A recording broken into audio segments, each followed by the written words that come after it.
Hey, welcome back to the uncertainty brief. It's so good to see you. How you doing, Paula? I'm doing well. I'm doing well. How about yourself? I'm doing not too bad. I'm doing not too bad. Thank you very much. So, if you're just joining us, this is Paula and Susan, and we are answering some questions that we have received. Paula, why don't you tell us what we're going to talk about today? This one's an interesting one. And for anybody who's run a business for a while, or even just led a team for a while, this one might feel a little bit familiar. I know it certainly did for me when I read it. So, dear Susan and Paula, I'm the CEO of a company that just went through a team breakup. My key team member quit during a tense call after we agreed on a client decision. And a week later, he said he hadn't actually quit. You can imagine what that played out like. So once he finally left, key man risk, though, took on a whole new meaning. The business discovered that what we thought were systems were really habits and shortcuts that lived in places they shouldn't have. Project data, client notes, and even internal decisions were scattered across personal texts, private emails, chat GPT conversations. None of it was stored in our database or accessible to our team. This has made me realize how vulnerable a company becomes when its key information and knowledge isn't in a system, but in somebody's digital personal, sorry, right, in someone's personal digital pockets. In an age where AI tools, messaging apps, and cloud drives blur the lines between personal and professional, how do we safeguard what truly belongs to the business? How do leaders protect their companies from people who are the system and make sure critical knowledge actually transfers before it disappears? Signed, the CEO cleaning up the digital debris. I love that digital debris. It's Oh, just, ugh, I know my stomach was just, as I was reading that, and because I've been through, like I've experienced it when somebody leaves, and what you realize after they left is that a lot of what they were doing wasn't following what they were supposed to in terms of process. And there were a lot of shortcuts. And the work got done and it seemed to done well. And as long as that person's in that role, life's good. But the minute they leave, everybody else has to pick it up and clean it up and catch it up. it's very Yeah. tough. I was so scared when I read this particular message because it's true. People don't realize where their information is going.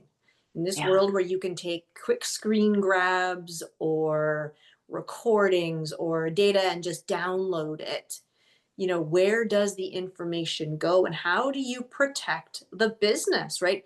Let's talk about it in terms of leadership, ownership, um, data in the age of AI and automations. The person becomes the process. And I know I've talked about it with several of my clients actually, and I know you have as well because we were talking just before Yeah. hitting record. That there are people on our teams who are a little older and they've been around for a while and they're about to retire. And how do you take the information from their head and make sure that it's codified in the back end so that all of those things that get done and they're amazing and they're amazing, now it becomes an actual process that everybody else on the team can follow, because right now it's in their head and you didn't even realize it was in their head. Right? Well, and Everyone relies on them. crazy thing, as I was reading the letter, it brought me back to the conversation that we had with John from Evermore, right? Do Hmm. you remember we were talking about the wisdom economy? And Yes. this right here, this is the wisdom economy. This is it. It's that intangible knowledge that our best people have stored in their heads that it's not easy to put into a database. And so when someone leaves, that intellectual property walks out the door of your business. And I think too often business owners underestimate the value of that intellectual property. And so we don't make an attempt to capture it while we can. And then what happens? is, and I've seen this play out in companies as well, is there's a decision made that maybe somebody um, isn't really the right fit any longer for the organization. And then everybody moves into protection mode because there's this person's no longer the right fit. I'm going to need to part ways with them. First, I have to protect the business, which is a massive red flag for any worker when your employer comes to you and says, "Hey, can you document how you do your job?" Because it's not part of the culture, right? So there's so many layers to the conversation, especially in this world of AI, especially in this world of AI, because today somebody might be taking a shortcut by going to chat gpt and saying, I need to do this thing, tell me how, and the AI is actually doing the thinking. And if you're not there as it's doing the thing, you don't see what the process is that that thinking went through or where the challenges are. You just see the outcome. But the individual who's documenting the work may not actually be able to document it either, which is the risk with AI um, when you allow it to be implemented in your organization without a policy, right? Well, and even with a policy, People need to it's follow hard it. to police it. And I don't use that term lightly, but I'm thinking back in my head, in 2003 when I worked for the pharma company, they gave me a laptop, they gave me a cell phone, they gave me whatever I needed to do my job, but I left it at the office. I didn't necessarily take it home unless I absolutely needed to, Right, but then the information was still on those pieces of tech.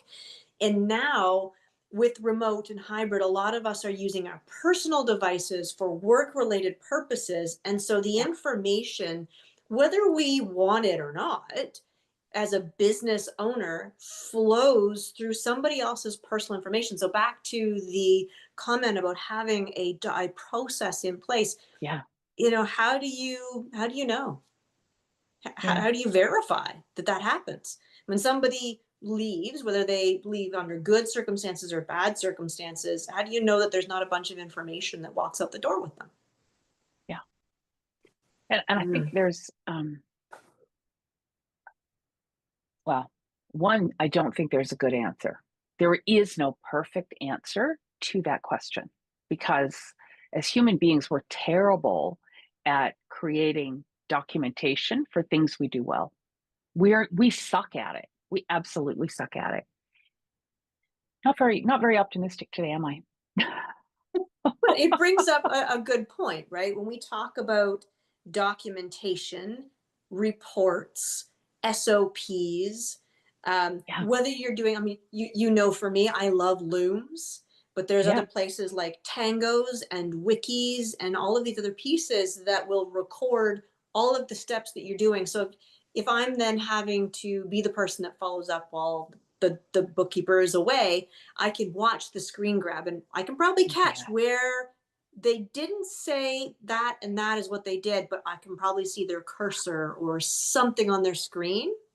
1,000,000%. If you're talking about processes that happen on a computer, actually just taking a screen capture of yourself doing the thing is, in fact, when we're working with clients on AI process mapping, where we're looking at how do we automate this process, one of the critical components of that is to actually get on a screen share and record that and have the person go through the task and tell you what they're doing as they do the task so that you have the visual of it, because then you can see where the button is, what it actually says, just all those little details, which from a process perspective are huge. But to be honest, I think those are the easy ones. Like really, those technology processes are generally the easy ones because most of us didn't build our own tech. We're buying the tech. So there's a tech support team that can kind of walk you through a process if you've never done it before, if you can't find good documentation.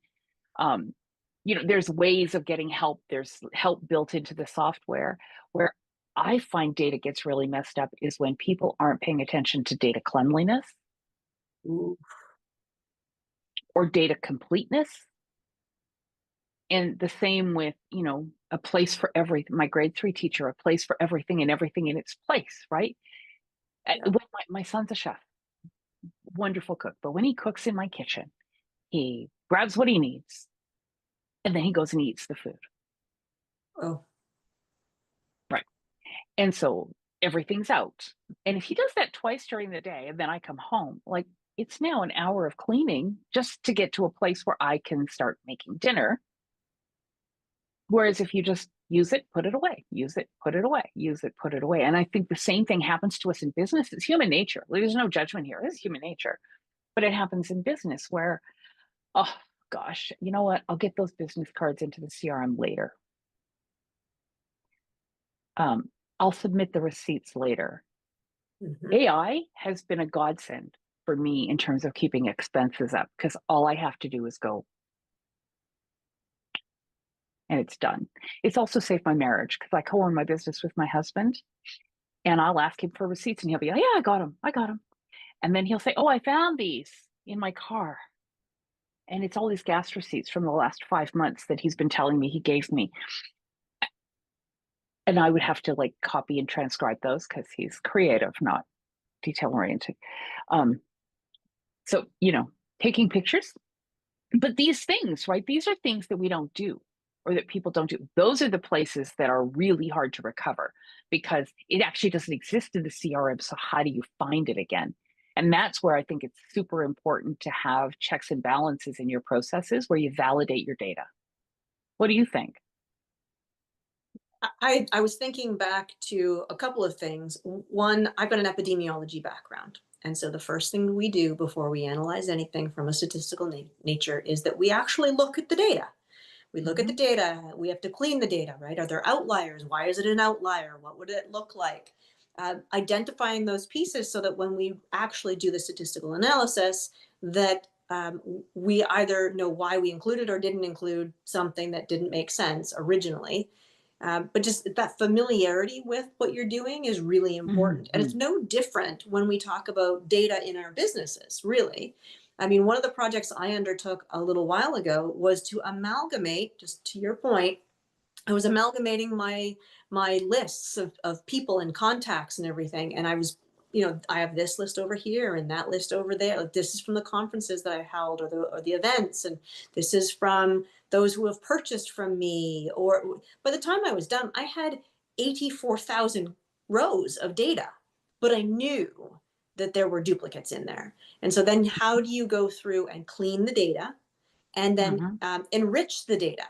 And I'm talking about that from a CRM perspective because on this selection of spreadsheets I had LinkedIn URLs or whatever. And on this one, I had locations, but I need those to kind of merge. So I only really have one row and it's a complete row on that one individual as opposed to these Hmm. multiple pieces so that I can do something with the data.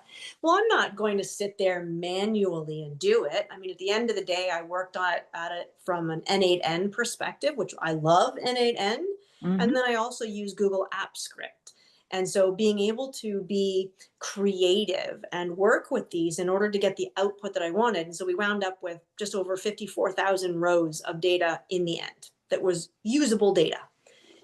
That's important. And so working with it and looking at it and thinking about it from a key man risk perspective, those individuals who have a need to record, you whether it's, hi, I'm just going to record why I'm doing this because I just need to do it, and then I'll send off the recording so it can be transcribed and uploaded into a wiki. Now, for those who don't know what a wiki is essentially your Encyclopedia Britannica for your business. So, Yeah. um, everything you ever wanted to know about whatever is in that database, and that's where then AI can come in, and you can have all of these tools that are able to be easily access the Google Oh, Drive yeah. if you're using Google, or the Wiki if you're using Wiki, or whatever, wherever you're housing your data. And so when you're talking about this poor CEO who was trying to clean up all those that digital debris, you need to look at key man risk. And life happens, unfortunately. Yeah. And so you don't want to be talking about employees in terms of, scaring them and saying, hey, if somebody says to you this, uh, we literally just had a client recently have a stage 4 brain tumor. That's not expected. It's not No, something like it, but thankfully they had already been documenting their process and documenting these pieces, because then they had to step off and do other things. That's important for every business. And then, absolutely. Absolutely. And I think, I mean, I joke about it's a flag, but the real problem isn't that you're asking them for documentation. The real problem is that you're not asking them for documentation until you perceive an imminent risk. well, And that's and I it. think when you make it part of your culture, right? You make it part of your culture. If you can make the tasks that you do something you can easily train someone else to do, as an employee, you become promotable, Yes. right? You become promotable because you can now train someone to do this work, which frees you up to do maybe another level of work in advance because no one's afraid that they're going to lose, you in that particular role. And from a leadership perspective, I think the way we present the request is also very important and is also very key. When I had my agency, we went through a whole process of creating an employee manual, and we had everybody do it together. So everybody was given a task of documenting their day for like a 2-week period. And then we went through and then we swapped manuals and somebody else tried to do their job for a day.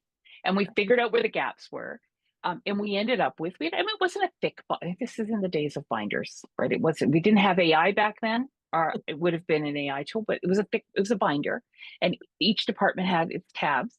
But you could go into a department and you could say, okay, how do you do this? If somebody was sick, and this was somebody calls and say, I really feel like garbage today, and you've got a critical campaign going out, all you need to know is, okay, what do I need to cover? And where is it in the binder? And then anybody on the team could go in and do those urgent critical tasks to keep something moving forward. And we didn't need to worry about, that this was going to fall crazy far behind. I mean, there were some things that had technical skill. It's an agency, right?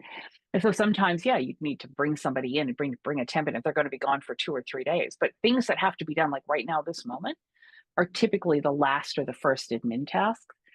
But it's cultural. For me, I think it's a cultural piece.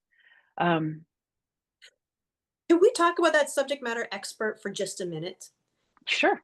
Because that's a really critical one. I mean, there's a lot of things that happen in the business that can be more mundane, or we're moving things or whatever, and there's still critical functions in the business. But somebody who comes in and they have a skill set, they're a subject matter expert.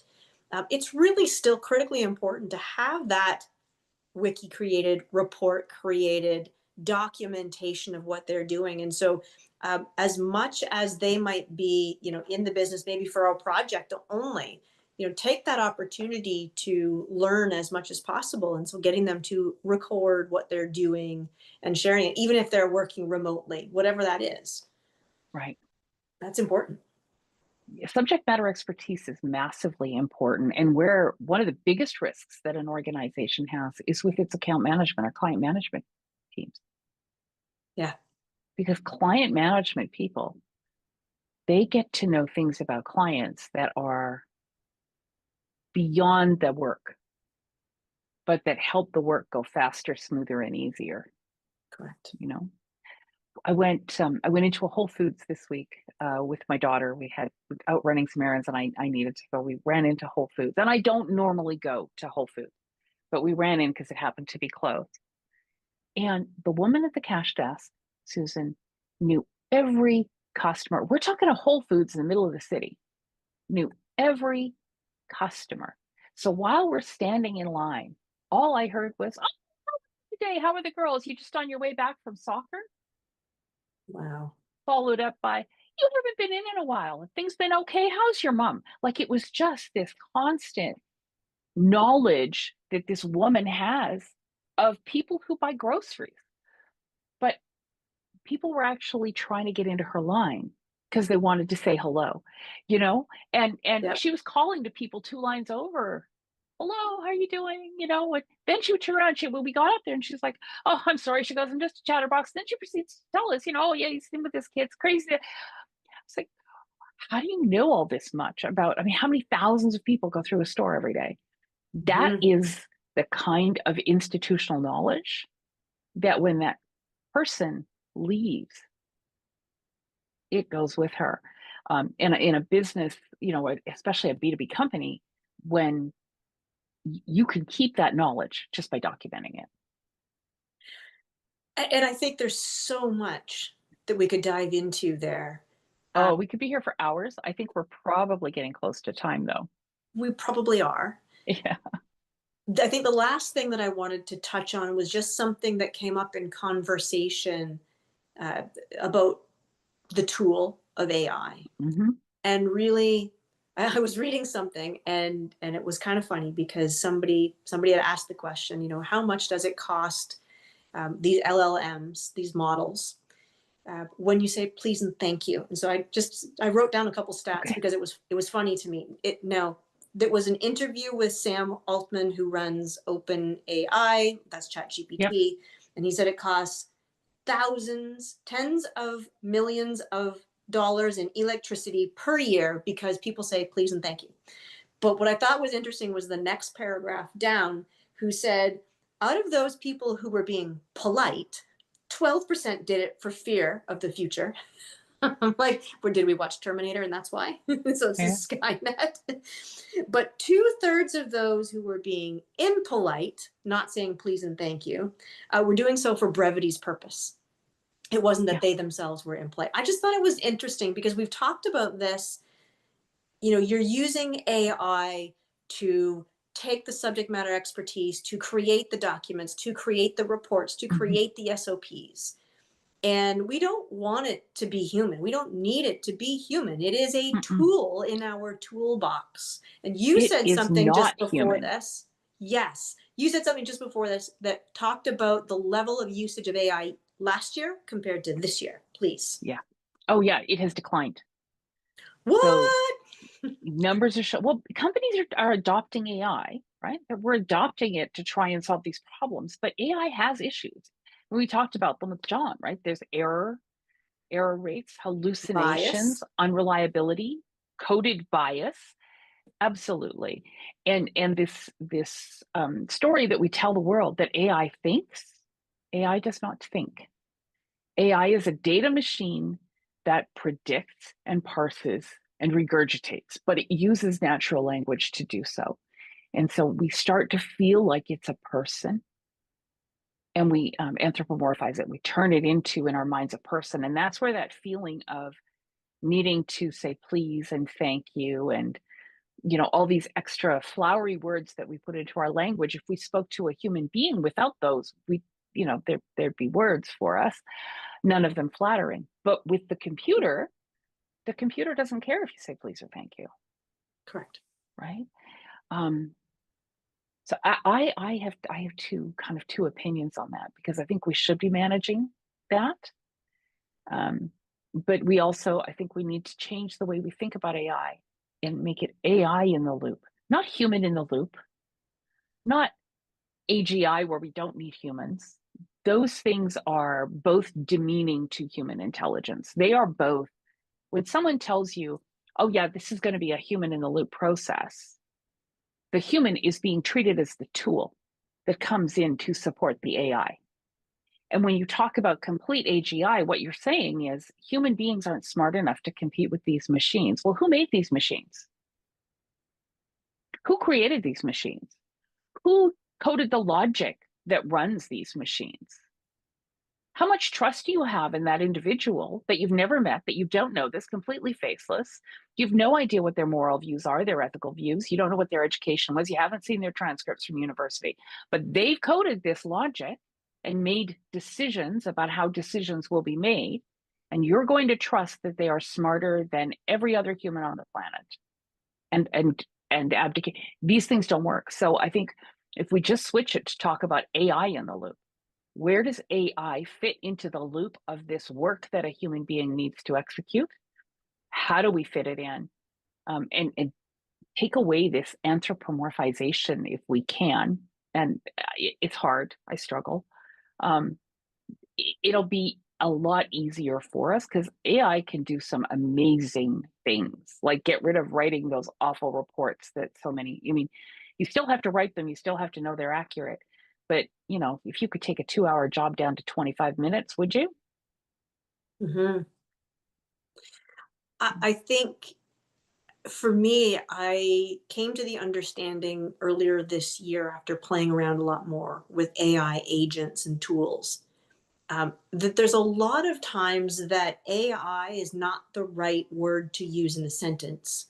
And it can Mm-hmm. often be automations, right? So I Mm-hmm. think a lot about, if it's an AI agent, it has to include an LLM access point because you're trying to do something specific for that. But there's a lot of people out there who make use of AI when it's really not AI. It's actually an automation to move the data to take this point and move it over there and change or modify the data in some specific way. And we have broad strokes just started to call it AI.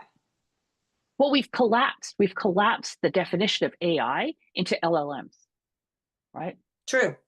AI technically has been around for decades. Yeah. And it includes automations, it includes machine learning, because what it really is algorithmic intelligence.